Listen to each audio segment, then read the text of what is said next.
A anomalia do campo magnético da Terra está crescendo, segundo a NASA.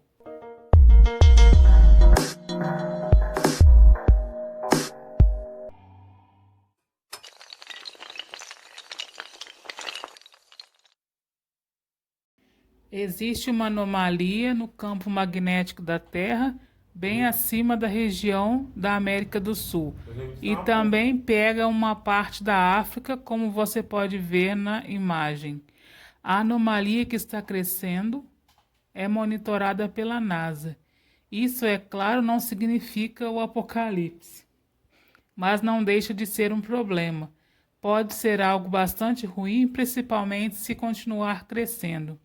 Uma anomalia do campo magnético da Terra significa que naquela região a intensidade do campo é menor.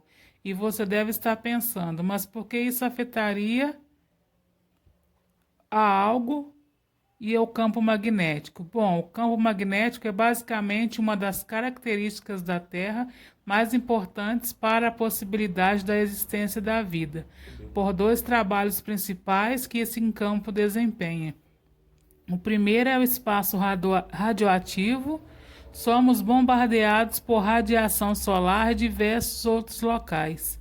O campo magnético barra grande parte dessas ondas eletromagnéticas que em excesso podem ser prejudiciais para os seres humanos.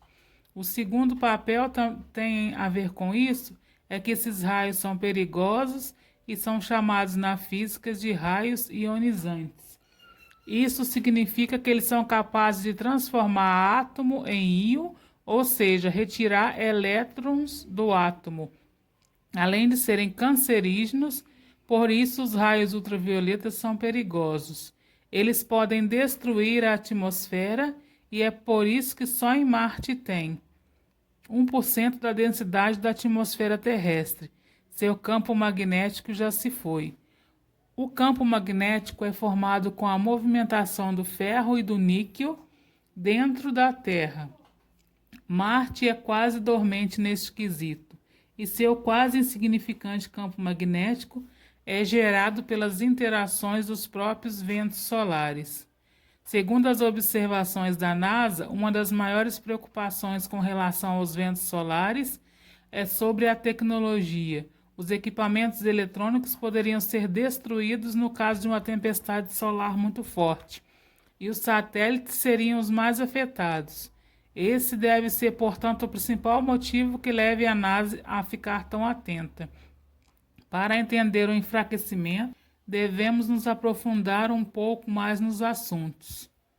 Ali em cima eu havia falado que é o ferro e o níquel que geram o campo magnético.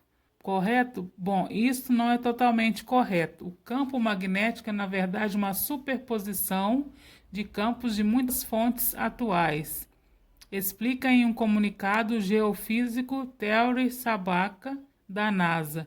Ele se refere a outras fontes de magnetismo.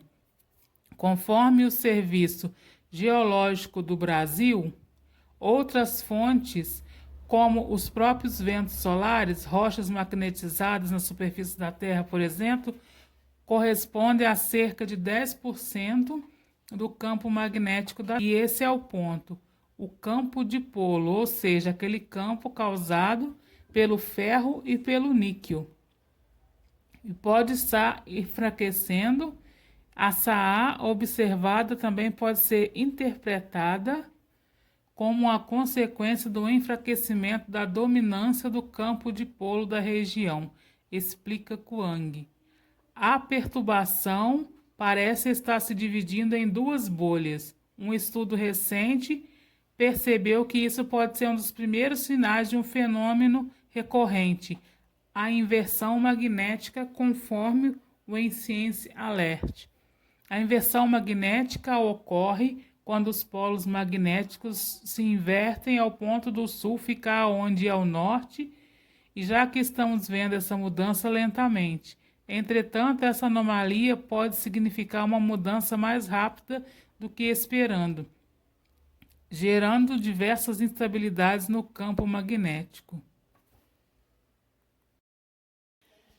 Por causa do seu núcleo feito de metal líquido, a Terra funciona como um enorme ímã com polos positivos e negativos.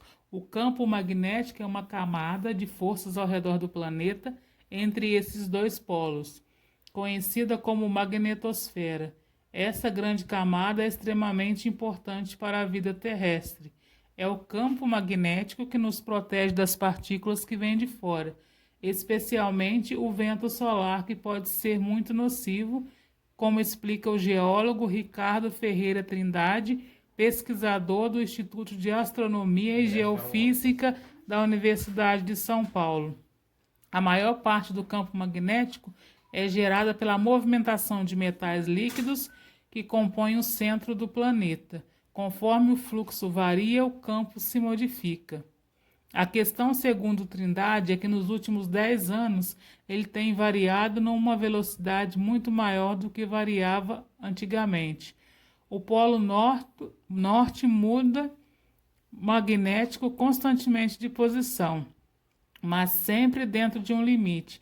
Embora a direção dessas mudanças seja imprevisível, a velocidade costumava ser constante. No entanto, nos últimos anos, o norte magnético está se movendo do Canadá para a Sibéria em uma velocidade muito maior do que a projetada pelos cientistas.